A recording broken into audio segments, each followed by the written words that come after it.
Wired.com presents The Geek's Guide to the Galaxy.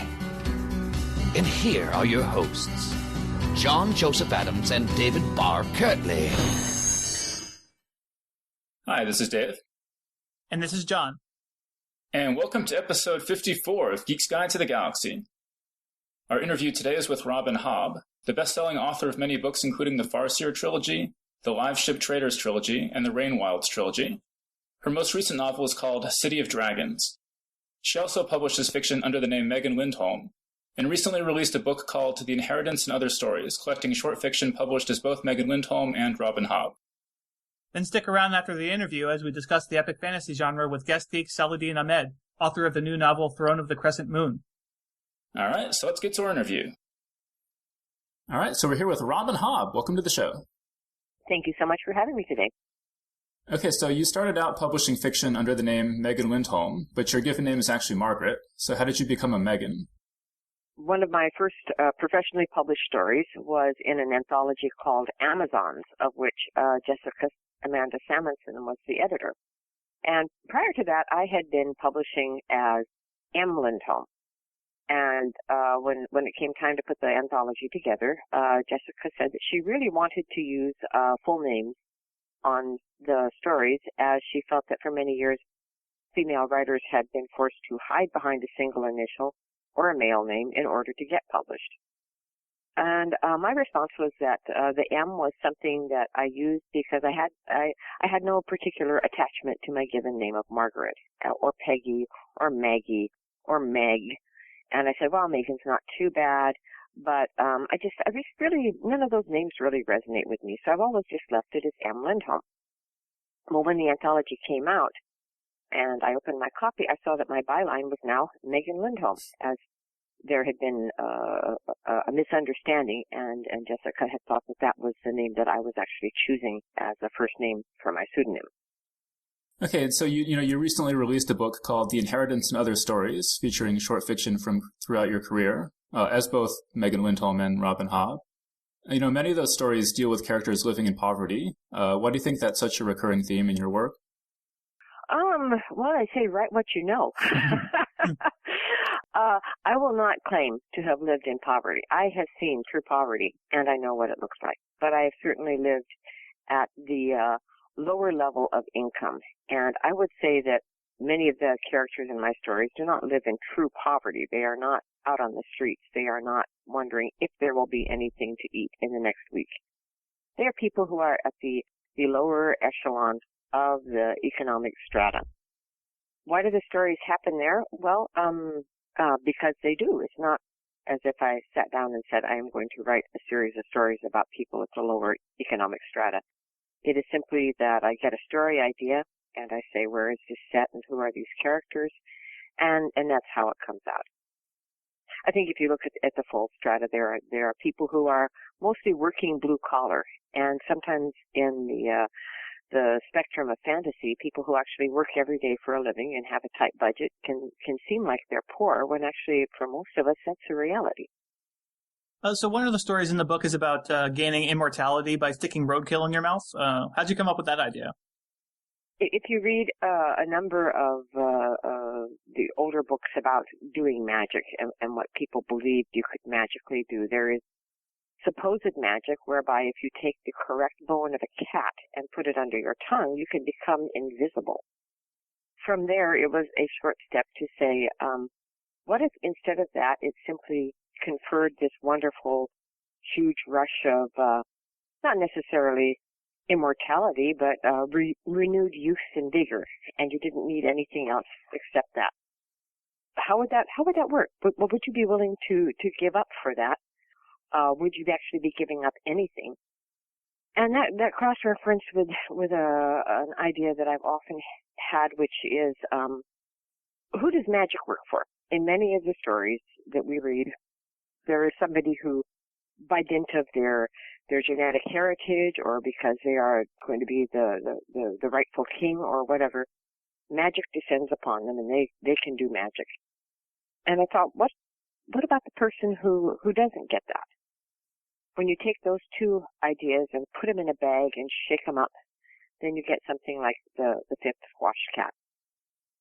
So your short story Cut is about a near future in which female circumcision becomes a fad among teenage girls. Where did that idea come from? That was written a number of years back, and tattoos were at that point becoming more and more popular. And the issue of how old should a kid be before a kid is allowed to walk into a tattoo parlor and say, I want, 6 piercings in my ear, or I want my belly button pierced, or I want any kind of a tattoo. At what point is a person old enough to say, I own my body and I get to do what I want with it? And the flip side of that is, at what point does a parent's decision of what to do with their child's body become valid? Male circumcision is still very commonly practiced in the U.S., and yet we throw up our hands in horror when we talk about female circumcision or genital mutilation. And yet I am sure that the parents who commonly practice this on their children are doing it with the same attitude that we see in male circumcision, or in having a child's teeth straightened, or whatever. There's this whole hazy area of who owns the body, and at what point does that ownership of a body kick in? So it's not an area in which I have any answers. I just have a tremendous number of questions. And when I have a question about something, one of the things I do is I sit down and I toss the question up in the air with some other factors, and usually what comes out is a short story. So how did you first start writing under the name Robin Hobb? Fantasy encompasses a wide spectrum of writing. We have beast fable, we have Gothics, we have tales of vampires and werewolves, and we have sword and sorcery, and we have epics from Homer, and we have there is so much out there that we put under the umbrella of fantasy. And there are readers who choose very selectively within that huge umbrella. Some people only want to read ghost stories, or they only want to read a romantic fantasy, or a time travel fantasy, or swords and sorcery. So when you're a fantasy writer, and you've been writing, as I did as Megan Lindholm, all the way across the spectrum of fantasy, as my first agent Patrick Delahunt observed, he says it's like you're writing your first novel every year, simply because I would dabble in one area, and then the next book I put out would be in another slash of the fantasy genre. So I was not building a following of readers necessarily, except those who are adventurous enough to say, well, I liked your last book, so I will take a chance on where you're going now. So when I submitted the Farseer trilogy, or the Assassin's Apprentice, it's fairly obvious that was in a different slice of the fantasy genre than I had ever written in before. And so we decided that we would set it apart from my other work and kind of brand it so that people who were looking for that kind of a story from me would know where to find it. I had a lot of fun choosing the name, choosing one that would fit nicely on the book cover, and I went into bookstores and I checked out what shelf was at eye level in most bookstores, and it proved to be the H shelf. And I was looking at who would be on the H shelf with me, and it was Heinlein and Herbert and Hambly and all sorts of writers who would pull people to come and look at that shelf. So I said, okay, I want a surname that starts with H, and I want it to be short enough to fit on the cover. And then I deliberately chose Robin as an androgynous name because there are still readers who will, if you're writing first-person male, they expect the book to be written by a male. And so I chose a fairly androgynous name. It gave me lots of room for the reader to step over that threshold of disbelief and start reading. Okay, and as Robin Hobb, you've written a number of fantasy books now. Could you just sort of give us a rough idea of how those series fit together and in what order people should read them? In the realm of the Elderlings, I've written very chronologically. It's with the passing of time. So if you want to read the stories in chronological order and get all of the references to one another, you would start with the Farseer trilogy, which is Assassin's Apprentice, Royal Assassin, and Assassin's Quest. Then you would move on to the Live Ship Traders trilogy, because although there is no direct and obvious continuation of characters from the Farseer to Live Ship Traders, the events that happen in Farseer directly affect what's happening down in Bingtown, And, of course, after you have read the Live Ship Traders trilogy and you return to the Fitz and Fool stories in the Tawny Man trilogy, you will find that what has been happening in Bingtown definitely affects what happens up in the Six Duchies, which is very true of our world as well. After the Tawny Man trilogy, I took a brief sidestep into a different world, and I wrote the Soldier Son trilogy, which has no relation at all to the realm of the Elden Rings. It's kind of a gunpowder fantasy.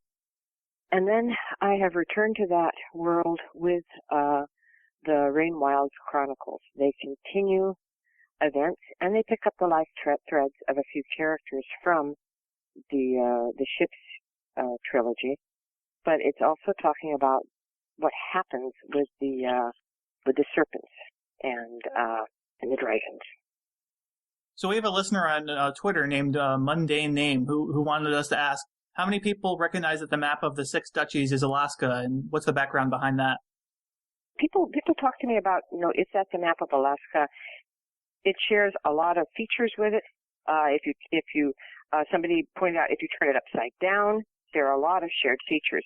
But basically, it's a question of write what you know. I wanted a long string of islands that went out into the sea, similar to the panhandle of Alaska. There's a lot of things that come from my real life into my written work, such as the seismic activity and lahars and tidal waves and the kind of geography, the geography of the Six Duchies and the rocks and things that are there are very similar to Kodiak Island. Essentially, I sent off a scratched out map, because I'm by no means artistic, to both of the publishers in the UK and the US. That is why the maps are actually different in the UK editions from the US editions, as the publishers immediately recognized my lack of talent in the map drawing area, and they actually commissioned maps. So if you look at the two maps, they don't exactly match. And things I had sketched in, such as the ice shelves that cover land to the far north and the sea that's there, are interpreted slightly differently in both of those. So the resemblance to Alaska actually became greater in the final product than when I was sketching out the panhandle and of islands that I wanted and things like that. There's a science fiction author, David Marasek, and I was always really struck that I heard that when he wanted to write his first novel, that he moved to this shack in Alaska because I guess the government pays you to live there and it's really cheap. I was just wondering, do you think that that's a good strategy for novelists to all move to Alaska? I would say that paying you to live there is a wild exaggeration. There is a kickback from the oil pipeline money, which my relatives who have remained in Alaska do receive. They get a pipeline bonus every year. And, of course, there is no income tax up there. But for all of that, there is still, there are taxes to pay and other expenses. What you may save in taxes, you're going to expend buying the correct gear to live in Alaska. If you actually are living in a very rural area, you're going to need to layer up. And what you're going to spend on buying an orange or a banana or fuel oil is you're still going to experience a lot of expenses there. So it's rather like people who talk about how Anne McCaffrey moved off to Ireland. There's probably benefits. There's probably drawbacks. I would say if you want isolation, if you want to get away from the internet, if you want to have peace and quiet, or if you want to experience some of the skills that are actually necessary in a more I don't want to say primitive, but a more self-reliant location, certainly Alaska would be a good choice. The fact that I grew up in a family where we hunted and fished a lot for food, and we had a huge garden, and we had to put that food up for the winter, and we had to deal with the kind of day-to-day thoughts about survival in deep cold.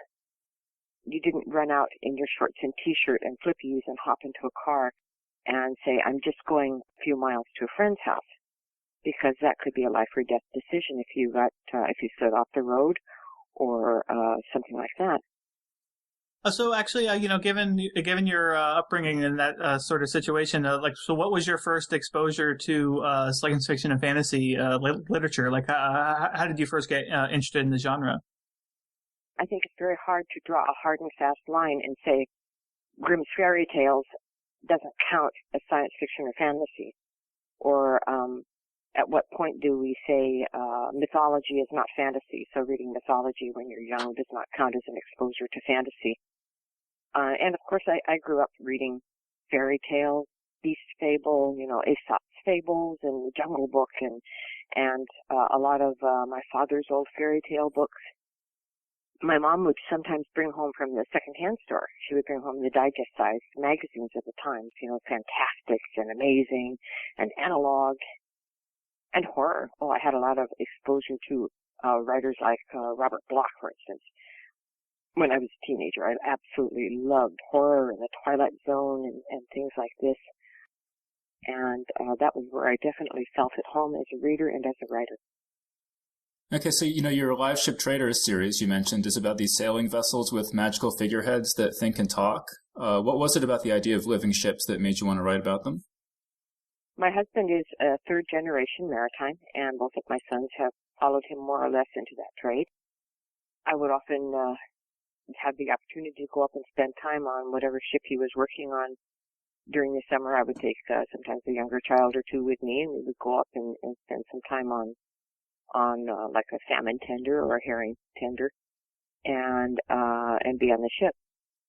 What struck me about his experiences, all the way back to when he was a boy, because he grew up on fishing vessels, was that every one of the ships that he lived on or sailed on had their own personalities that seemed independent of who was crewing them. There are some ships where nothing just ever seemed to go wrong, and other ships that, where everything seemed to go wrong. I remember dropping him off. He was taking a tug across from Seattle to Hawaii, and we got on it, and it was very restless at the docks, and the captain, Captain Jack, said to me, "One thing I want you to know about this boat is she rides really rough, but she always knows which way is up," which means, she's not going to roll, she's not going to turn turtle. And so that was his way of reassuring me that I would see my husband again. So, but the fact that he would say that about the boat meant that he felt that, the boat knew which way was up.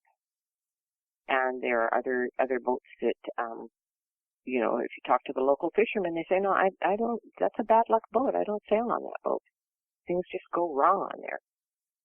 So to step from that to the idea that the ship is alive and has its own personality and has a living, speaking figurehead, it's a very small step. Okay, so you say in your author notes that your husband doesn't read your fiction. Could you tell us a bit about that? What I discovered with my husband reading my stories is that he sees right through me. Writers always think that we're writing at a distance from ourselves, when actually we're all out there walking around in our underwear, and people know much more about writers than we realize. They know what our fascinations are. They know what themes we come back to over and over. They see a character type who crops up over and over, and they say, "Okay, I know something about you. This absent mother, or this cruel, heartless cousin. There's something in there in your life that mirrors that," which may or may not be true. A lot of times it's not true. That's simply a fascination we have with that story element. But when Fred would read a story, or especially if it was a work in progress, he would say, "Oh, is that character modeled on so-and-so?" And half the time he would take something which I was not consciously aware of and bring it, boom, right out into the open. And when that happens, it really, for me, it was a total of, I was about to have that character encounter a very messy death, and now that I know that it's modeled on our dear friend, who's it, that's going to be really uncomfortable for me to write. I don't think I can write that story the way I was thinking about it. So, one day, we were talking about it and laughing about it, and Fred said, "Well, I just won't read him anymore. It's okay." And I thought, that might actually be the best. He's not a for the most part, Fred is not a fiction reader. He likes to read nonfiction related to his trade. He likes to read adventure that is actually based on an actual thing that happened. For instance, The Long Walk is one of his favorite books, or The Life of Jigaro Kano, or a book called Super Tanker that talks about the latest technology and advances in tankers. So for him to read my work had actually been more or less as, well, what are you doing favor kind of thing, rather than I'm deeply interested in fantasy and science fiction. So it was no sacrifice for him, and it freed me up to write without having a critic within the walls, and or a reviewer, I should say, within the walls. And it just worked very well for us. So in an interview, I heard you say that growing up you had a cat named John the Baptist. What's the story with that? Oh, we lived in Berkeley at the time, and we had a kitten, and my brothers and sisters, we all went to Catholic school. I was preschool at the time, so I wasn't there, but they were coming up with a name for the cat, and they decided to name the cat John the Baptist. We've had a lot of cats with peculiar names, from dressing salad, not salad dressing, but dressing salad, to John the Baptist, to Stupid, to Come Here, which was because the cat would not respond to its name, so it just became, hey, come here. But I do recall my mother standing on the back porch in Berkeley calling, here, John the Baptist, John the Baptist, John the Baptist, and the neighbors very much enjoying that. Okay, and finally, are there any other new or upcoming projects that you'd like to mention? Oh, let's see. I just sent off the galley corrections this morning on a short story for Asimov that's called Old Paint. That's a Megan Lindholm story. I am working through coming up with a final draft on a Robin Hobb shorter work, which doesn't mean by much, but it's a shorter work, which will be the Willful Princess and the Piebald Prince, which comes from it's actually stepping back in time in the Six Duchies, and again, it will kind of shine a spotlight on something that happened back then, which really was triggered events that were set in motion in the Assassin's Apprentice story. And then, of course, there is still the fourth book in the Rain Wilds Chronicles. So those are all the things I've got coming my way and going on here right now. Okay, so John, did you have any closing comments or anything? I don't think so. I mean, it just occurred to me, since that we were going to be talking about epic fantasy. We're basically the second half of the show. We're going to talk about what other epic fantasies besides like Robin Hobb and maybe the obvious George R. R. Martin are things that people should check out. I mean, do you have any particularly favorite epic fantasies? Oh, I will throw Joe Abercrombie's name in the hat there. I'm currently reading his book Heroes. And, wow, I think he's definitely in his string of books, he is definitely, attacking epic on the very small and personal scale, which I like. I have read Prince of Thorns, and whoa, that's a strange and wonderful ride that, I started into Prince of Thorns going, why on earth did my editor send me this? This is hard, and this is dark, and this is, oh my gosh, this is disgusting. This is a horrible character. And then, of course, you turn the page. So I'm looking forward to his next book. And I think that he is definitely a writer to watch. Mark Lawrence, there you go. Oh, I'll talk in one more. Richard Morgan, The Steel Remains. Now that one was one that I really enjoyed. Oh, Brandon Sanderson's Mistborn. Okay, see, I could keep you here all day reading, but I think I'll stop with those. All right, well, Robin Hobb, thanks so much for joining us on Geek's Guide to the Galaxy. Thank you very much, then, and I will catch you later. Okay, right. Yeah, thanks again. And that was our interview. So thanks so much to Robin Hobb for joining us on the show. And now we'll be discussing the epic fantasy genre, and we're joined by a special guest geek, Saladin Ahmed. His short stories have been nominated for the Nebula and Campbell Awards, and have appeared in the year's Best Fantasy. His first novel, Throne of the Crescent Moon, is out now. So, Saladin, welcome to the show. Thanks for having me. Okay, and so I think we're going to start out and talk about just sort of what is epic fantasy and what makes it different from other sorts of fantasy. How is it different from sword and sorcery or high fantasy and things like that? And it does just sort of seem to me that when people say epic fantasy, they mean stuff kind of like Lord of the Rings. And when they say sword and sorcery, they mean stuff kind of like Conan the Barbarian. So like Lord of the Rings is clearly epic fantasy, and Conan the Barbarian is clearly sword and sorcery, and just about everything else, it seems to me, is sort of an edge case, or somewhere in between. Well, I mean, I definitely think that that's the classic split that people make, or the distinction that people make, is Tolkien versus Howard. I think, though, that, people do that in a kind of, even with those two writers, there's some of the stakes in some of the Conan stories, I think, are epic. I mean, it's not always simply about his individual fortunes. It is, but he's the kind of figure that, what is the quote about, treading jeweled thrones and sandaled feet or something like that. The implications of his actions are great in scale. And so, yes, in tone, that's sword and sorcery, but and he's not always self-serving. People make this distinction between epic fantasy and sword and sorcery. Sword and sorcery heroes are self-serving, and epic fantasy heroes are like Aragorn. And, Conan acts heroically sometimes, and even selflessly sometimes. And if you turn around and look at, say, not Lord of the Rings so much, but say The Hobbit, that's a kind of picaresque adventure novel. It's really not about, the larger war in Middle-earth. It's about, Bilbo and his adventures, fighting a bunch of different kinds of monsters and things, and encountering different kinds of characters. And, so there's this kind of sword and sorcery energy there, too.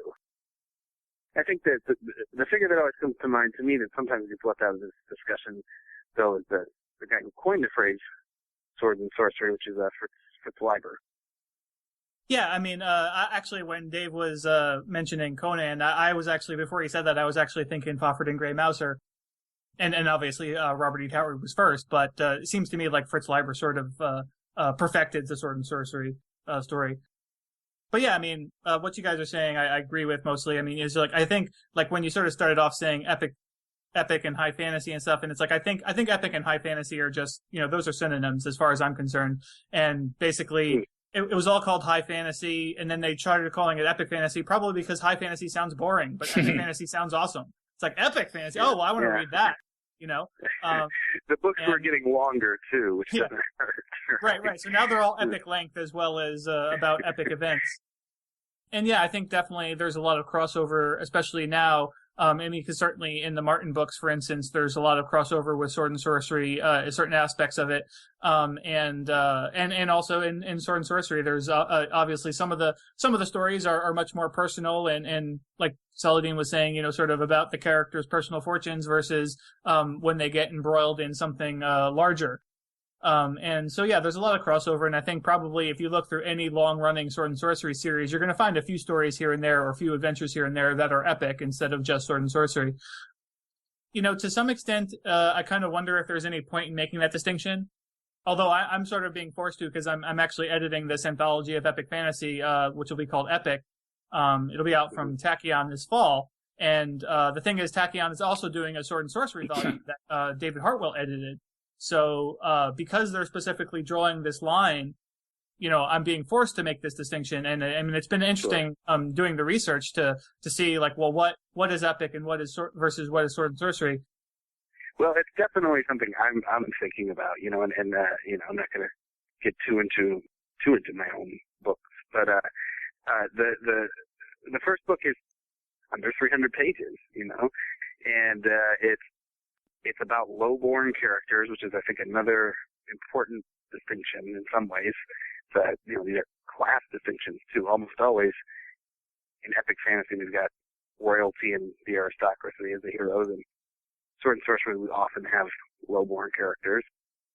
The tone's a little more sword and sorcery in my novel, but then there is a battle for the throne. There is multiple POVs, and so I think this thing that I've written is a kind of hybrid, and I definitely had to think about how these are marketing categories. You know, I mean, like in things as basic as the cover blurb, or, you know, how you describe the book on Amazon, or when you're doing an interview, how do you talk about the book? Is it sword and sorcery? Is it epic fantasy? So the fact that these are artificial categories sometimes it doesn't help to point that out because they still have to be addressed, you know? I think a good recent example of this is Scott Lynch's stuff. Mm-hmm. He's, you know, people talk about him as, the hot new epic fantasist. And, you know, he writes these 800-page, you know, books that are door stoppers and have, you know, very meticulously constructed kind of secondary world. So on the one hand, I see why people say that, but those are totally sword and sorcery books in terms of the tone, in terms of the stakes of the conflict, in terms of the characters.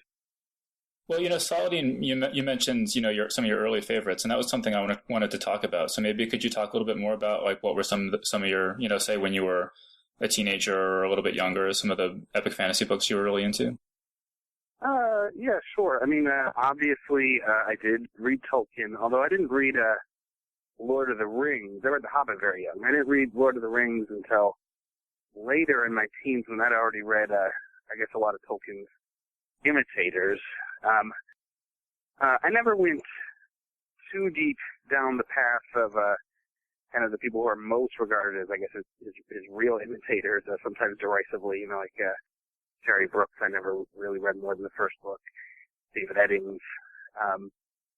But the two series I was probably most embroiled in that I read over and over and over again were first the first Dragonlance trilogy, and second the first few Robert Jordan books. So yeah, I mean, I also, you know, the Hobbit would be big for me, and Dragonlance. You know, Robert Asprin's Myth Adventures, I mentioned a lot on the show, was my favorite series when I was sort of in elementary school age.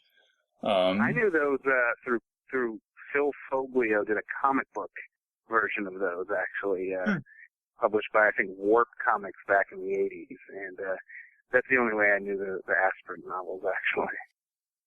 Like you guys, I read a bunch of the D&D books, although I didn't actually start with the Dragonlance books, I at least read the first one, but I mostly got into some of the other stuff, like there was like Birthright novels that I really got into because I really dug the world, and you know, I read some of the Forgotten Realms books, and I read some of the other sort of miscellaneous worlds books. Like there was one like in Mystara when they were sort of launching that one that I really liked, and you know, I read a bunch of stuff like that, and of course I read The Hobbit, and I also read the Myth Adventure books, and actually Piers Anthony was big for me. I mean, I don't know if those quite count as epic fantasy, but you know, the Xanth books, I mean, those are basically sort of humorous, YA-ish epic fantasy. I mean, and because right. You know, there's always some epic quest going on in there, and I mean, they're full of puns and stuff like that. Half of which I'm sure I didn't understand, but I mean, yeah, I sort of lived on those when I was a kid.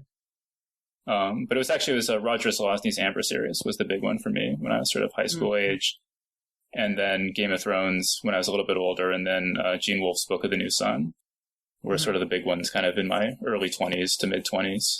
And yeah, you know, I should throw a shout out too to Robert Jordan as well. I mean, I sort of read the first 6, or I read the first 5 sort of just on peer pressure. Like I got peer pressured into reading the first one, and I liked it well enough, and I think I liked the first 3 or so, and then by book 4 I sort of started to lose interest in it somewhat, and so I started read books 4 and 5 grudgingly, and then at book 6 I just sort of gave up because I was like, you know, I'm not really enjoying this that much, and I can read like 3 books in the time it takes me to read one of these. So you know, I sort of gave up, and you know, I'm kind of interested to find out how it gets all wrapped up, but I mean, honestly, it would take so long to read them all. I don't know that I would ever get around to it.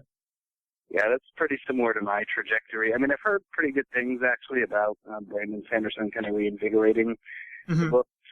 So maybe someday I will go back and kind of go through the whole slog again. But the funny thing is, I read probably the first 3 of those books certainly, and maybe the first 4 or 5. I mean, I read multiple times. You know, so I could still go back and read those first few books. In fact, I would like to fairly soon because I think they're just fantastic. And you know, people slag on Jordan a lot, but I think he really did bring some new things to epic fantasy. He brought, I think, his experience as a Vietnam vet came through in his depictions of combat in a way that, Tolkien was writing as a kind of observer of war and someone who had lost friends to war, but I don't think, his action was still so idealized, And Jordan, those books, the way he writes combat is just amazing. And the way he writes cultural interaction is just fascinating. And people just really, I think especially people who never read those books, just dump on them as a kind of stand-in for everything they think is bad about epic fantasy. Well, yeah, when I did Orson Scott Card's Writers Boot Camp, and he said something that really struck me is he said, say what you will about Wheel of Time, but this is a new thing in writing. No one in history has ever tried to write sustained prose narrative at this length, as Wheel of Time, Song of Ice and Fire, Dark Tower. I mean, this is a really ambitious new thing that people are trying to do.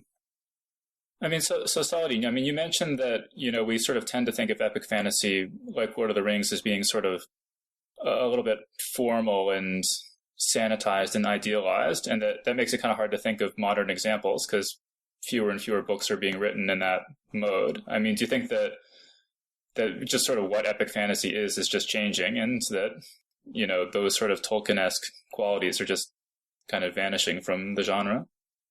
I run essentially a freelance novel critique service, and so I see, aspiring writers, what they are working on, and it's not like tons of data points, so I'm not trying to, make a huge pronouncements about trends, but you do see certain patterns, and I think some of that stuff's still out there. I think that mainstream publishing is less interested in it. Critics will savage it, and a kind of readership that's been cultivated around Martin and Lynch and some others, I think,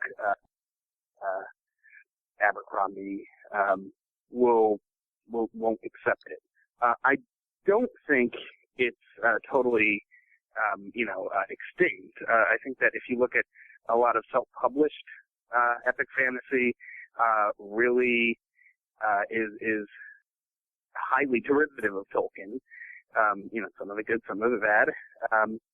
And that kind of interest in a kind of moral purity that Tolkien had, or thought he had, is, I think, present in still a lot of people's minds, readers and writers, but I don't think it's going to be anywhere near the center of the publishing industry, because I think writers like Martin have kind of exploded that. And again, to give credit where it's due, I'd absolutely posit Jordan as the transition figure there. I mean, he's totally the in-between of Martin and Tolkien. I mean, I love Song of Ice and Fire to death, but I think it does get credit for having invented something whole cloth that other people were providing some grounding for, and I think Jordan's one of them. His moral ambiguity. There is absolute good and evil in Jordan, but there are a lot of figures who are gray in a way that Tolkien didn't have, and I think that shift's been somewhat permanently made. There are writers out there who have a certain kind of, even in some of the grittier stuff, still have a kind of innocence to their work. I think Rothfuss is one, I think that first novel it feels like a grown-up version of the kind of 80s fantasy, Bildungsroman fantasy. And I think Blake Charlton is another writer. His book got a lot of attention when it first came out. Spellwright, I think it's another book that pays tribute to that kind of wide-eyed 80s writing. But, I think the other thing is that when you go back and look at that stuff, it's not quite as, even in Tolkien and his many imitators, I think, again, there's always maybe a little more nuance than this kind of caricature that we have of them. And I mean, speaking of transitions between, say, to Jordan and Martin, I think you would have to put Tad Williams' Memory, Sorrow, Thorn. I was going to say that. Okay. Yeah. There's other sort of writers that would have to be acknowledged, sort of keeping the idea of epic fantasy alive, that, people like Martin sort of are sort of standing on their shoulders, or at least, at the start, where But, there's Terry Brooks obviously was, back in the 70s, I think it was like 79 or something when Sword of Shannara came out. And, that certainly was a template for what became the epic fantasy genre. I mean, because like really prior to that, I don't think anybody was doing anything but, like Tolkien had done Lord of the Rings, but nobody really had done anything like that. And so Terry Brooks is sort of the father of the whole genre. Commercially, definitely, that's true. Yeah. And then also Stephen R. Donaldson is another early one with the Thomas Covenant books. I mean, those were very early on and very successful. And so I'm not sure of the timeline, like, how contemporaneous they were with Brooks or if they came after or whatnot. But certainly an early practitioner that was important to the genre to get it to the state where it is today. Yeah. Well, we're also having a pretty American-centric conversation because Michael Moorcock hasn't come up, Mm-hmm. And he's classically, I guess, regarded as sword and sorcery, but I think Elric, Hawkmoon, I think some of his stuff is the books might be 150 pages long, but I still think that some of that epic fantasy, and more to the point, he was directly picking a fight with Tolkien, basically, and Tolkien's idealization of empire, idealization of kind of white Britishness. Moorcock was intentionally kind of savaging that. So there've been a lot of chinks in that armor leading up to Martin, even if he's the one who kind of struck the final blow, I think. Well, and Moorcock, wasn't just picking a fight with Tolkien, but was picking a fight with Robert E. Howard too. Since Elric is a complete inversion of every characteristic of Conan. And as far as other non-American authors, we should mention Stephen Erickson. Obviously he's one of the current top practitioners of this form. And then there's Trudy Canavan, who's Australian, and she's doing she has an epic fantasy series as well. That's sort of one of the highly regarded ones out there now. I'm sure there's probably plenty of others non-American, although it does seem to me that a vast majority of the epic fantasy writers are actually American. Not sure what to make of that. Actually, I was talking to Joe Abercrombie about that. Actually, a number of us were at a Confusion recently, and he was basically like, "There's me, there's Richard K. Morgan, and that there's just not a lot of Brits writing epic fantasy anymore." And I think that the U.S. is totally the inheritor of Tolkien in that way. Well, do you think maybe if Michael Moorcock was just too successful with New Worlds, it just sort of demolishing Tolkien, that it made it sort of unfashionable for people to follow in his footsteps over there? I think there's a little bit of that. Yeah, I think. I'm trying to figure out how to say this without sounding. If we kind of make the word sophisticated a neutral word rather than a positively valued word, I think there is a way in which the British fantasy reading public is more sophisticated than the American fantasy reading public. By which I don't mean that they're any smarter or that they have better taste, but that they, I think, it's a huge generalization, but I think that there's a kind of self-consciousness about literary quality in British fantasy that's part of the tradition in a way that's less so in a kind of more populist American publishing tradition. And I think that, I think Moorcock kind of struck a blow that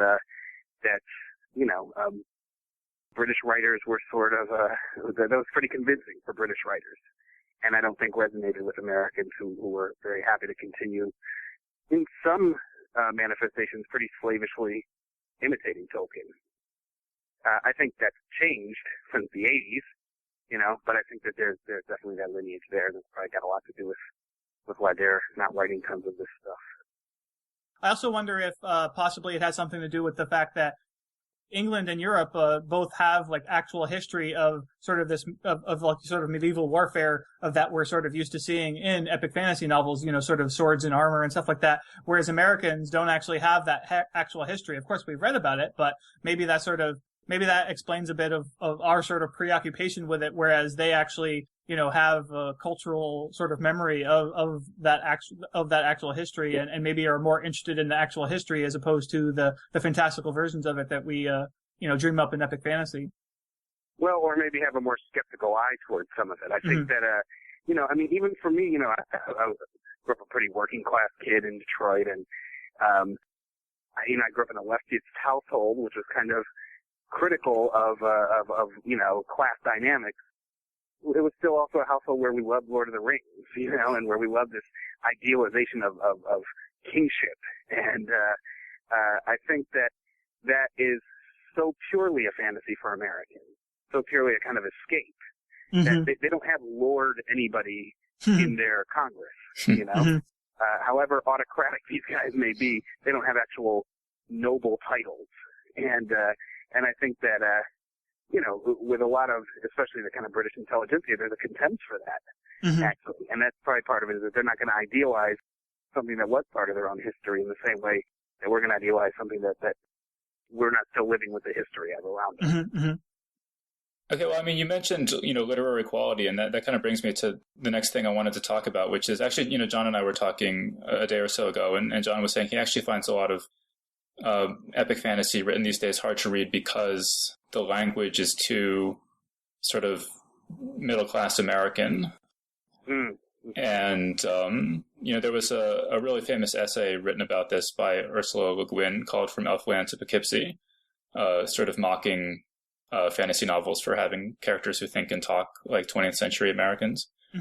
And I've actually always kind of had mixed feelings about that, because I feel like that I don't really see necessarily any reason why characters who live in a made-up world should talk like British people from a few centuries ago, Right. And I think a lot of it just has to do with my attachment to Roger Zelazny's Chronicles of Amber, which has always struck me as the most thrilling sort of language for a fantasy novel to be written, which sort of blends 20th century vernacular with, allusions to Edmund Spenser and Shakespeare and all this stuff to form this very sort of strange melange, which a lot of people can't stand, but it just, I don't know, there's something very engaging about that to me.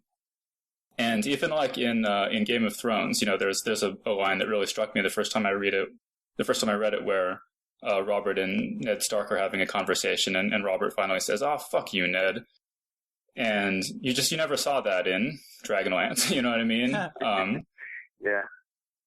I have mixed feelings about it too. I think that, that's definitely a reaction against the kind of, Tolkien, but then the Tolkien's many imitators writing in kind of ye-olde, quasi-medieval English that isn't actually anything like medieval English and isn't anything like natural contemporary speech.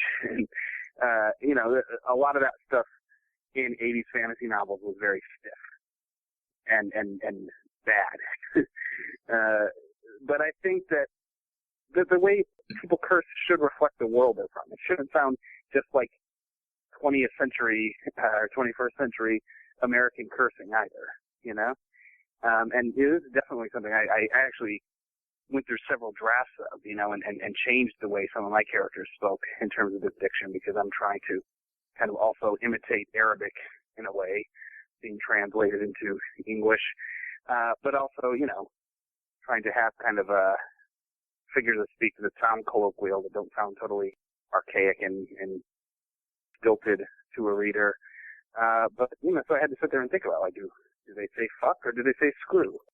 Do they say shit or do they say shite? Do they, and I made some choices. I think Scott Lynch, and George Martin both, for the most part, do it incredibly well. I think they did something new in terms of, in Jordan, people are still saying things like blood and ashes, and their speech often is not quite colloquial enough at times. It feels like made up fantasy world speech. Both Martin and Lynch, on opposite ends of the spectrum of seriousness, I guess, sort of did something new there. But I think that at their worst, it does sound a little too much like an R-rated, I don't know, Tarantino movie or something. Yeah, the thing about the swearing is what you're the quote that you actually referenced there, Dave, where he says, fuck you, Ned. It's like, I can see why that would stick out to you. Not because he uses the word fuck, because I think that should be fine, but more like I think the like if you probably look at the etymology of how we come to use the phrase "fuck you" to mean what it does, like it probably has. There's probably some additional words in there that were traditionally used that we just left off through time. Like, because really, like, I would think that in the old days or whatever, like you probably would have said like, go fuck your mother or something, whatever, something like that, where it's like, and we're just leaving that out of the modern usage. And so that's why maybe saying just fuck you sort of sticks out. I went through this with goddamn actually in my book because it's in an early draft, everybody was just like this goddamn to this and this goddamn that. And then I was like, okay, I can make this sound more like a slightly antiquated, more theistic society if I say damned by God instead of goddamned. And so now this book is full of people calling this damned by God cart, this damned by God tailor, because it's still a swear word, but there's a little slight layer of kind of remove between the language a reader themselves would use. And it's hard to learn to walk, One thing that actually has tripped me up in the past for epic fantasy, and Martin is actually guilty of this, although I forgive him, but, using like real world names like Robert and, like, and Jamie and, all the other real names that are in there. And it's especially odd because in Martin, because he mixes it with the fantasy names. Like, there's names like Tyrion and other things like that. And yet, side by side with Robert. And it's like that sort of trips me up. And I know like, Terry Goodkind did that as well. And I'm sure other authors have, but yeah, I always kind of wondered like why use those real world names when you could just make up, fantasy names to have that sort of feel more consistent with your fantasy milieu. You threw me for a loop by bringing up Goodkind, who hasn't come up yet. Yeah. We'll leave that to the side for now. Yeah, in Martin, I think that's one thing that I totally bit from when I wrote was that there is Robert, and there's one or two others that are just a straight up, whipped from actual Earth names. But, more often he does something like Eddard, and this is something that Jordan did too, So it's not Edward, or it could be Patrick, but it's Patrek. And some of those names were actually, it's sort of like looking at Earth in a sideways, out of the corner of your eye or something like that. There's a great scene in The Wheel of Time where, in one of the books, where basically one of the characters steps through some kind of weird alternate universe portal thing. It's this weird doorway magical item that they find. You step through and you get glimpses of other worlds. And, one of the characters does that. And, some of the main characters, are named like Matt, M-A-T, which stands for Matron. And Perrin, which is P-E-R-R-I-N.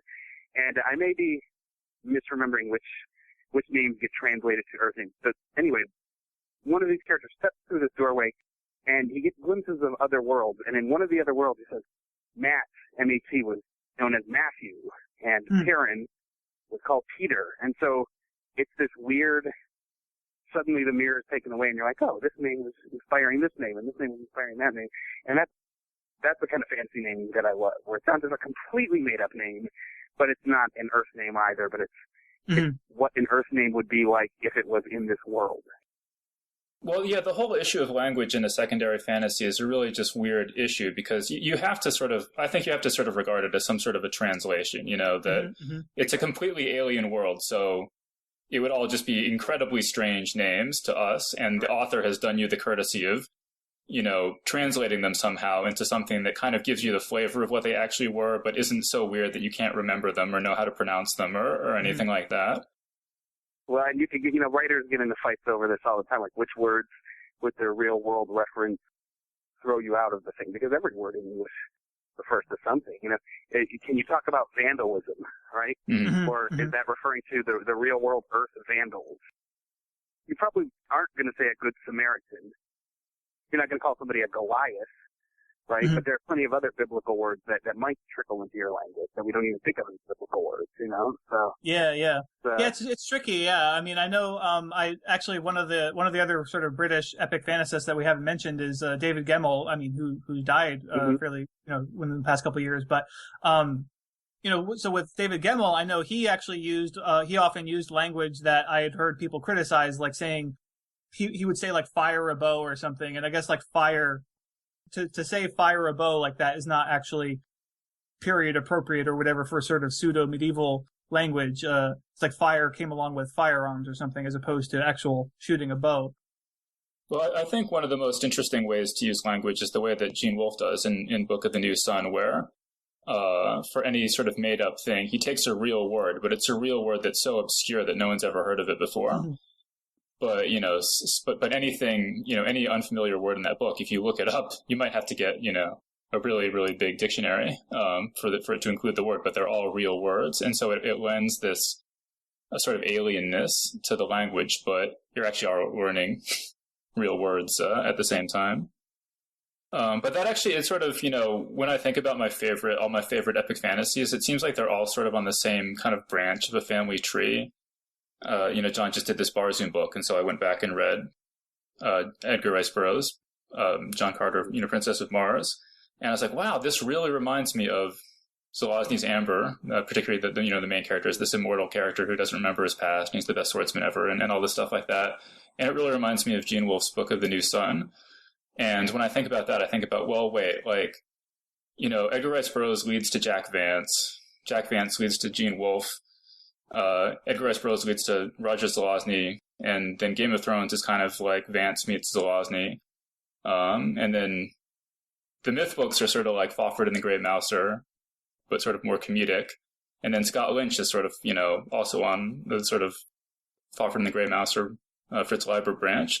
So it's kind of like, it's I can identify this particular branch that all my favorite fruit hangs on, Mm-hmm. So why don't you, just to wrap things up, Saladin, you've mentioned your book a little bit, but why don't you just sort of lay it out for us, what's it about and how'd you come to write it, stuff like that? The title is Throne of the Crescent Moon. It's just come out from Daw Books, February 7th, and the tagline is that it's a sort of a epic fantasy inspired by the Arabian Nights. And while there's truth to that, after our discussion here, I definitely emphasize that it's sort of something between sword and sorcery and epic fantasy. It's got some noirish elements to it, as sword and sorcery does, and it's about heroes who are not necessarily royalty or even nobility. And where it came from is essentially kind of my own mix here. I grew up, was born in the States, but grew up in an Arab immigrant community, both kind of hearing certain kind of myths and legends and stuff, but more to the point, just hearing sounds of Arabic around me, the smells, the foods, and my father really reinforcing interest in my heritage always growing up. And the other thing that he really reinforced was that he was a huge fantasy fan. And so since I was a little kid, I was, hunched over Dungeons and Dragons books and comic books and epic fantasy novels. And so this novel is essentially kind of those two worlds meeting. It's centers around a small band of characters in a city that's sort of like Lankmar, mashed up with medieval Baghdad. Yeah, it's both an adventure fantasy with the things you'd expect from an adventure fantasy, monsters, sword fights, magic, and also, I hope, about some kind of larger things. There's some stuff about politics in there. There's some stuff about religion in there. There's some stuff that, one can look at sideways and think about some things in our world today in terms of both our own country, the Middle East. But at the core, none of that's hitting people over the head too much. At the core, it's an adventure story. The deal I have with Daw is for a 3-book series, and the later books will definitely move more towards large-scale epic fantasy. It's a sort of analog of the Crusades happening in the later books. I think I saw on Twitter, Warren Ellis liked your book. I did get a little shout out from Warren Ellis, and it was especially cool because he said, I don't generally like fantasy, but I fancy the new Saladin book. And, I got to show it to my dad, who's a huge Trans-Metropolitan fan, so that was pretty cool. All right, so I think we're going to wrap things up there. So Saladin, thanks for joining us on the show. Thank you for having me very much. And thanks to Robin Hobb for joining us on the show. And thanks everyone for listening, and we'll see you next time. The Geek's Guide to the Galaxy is a production of Wired.com. For more information about the show, visit geeksguideshow.com. To learn more about your hosts, visit johnjosephadams.com or davidbarrkirtley.com. Music and voiceover produced by Slipgate 9 Entertainment. If you enjoyed this program, tell your friends. If you didn't enjoy it, tell no one. Thank you for listening.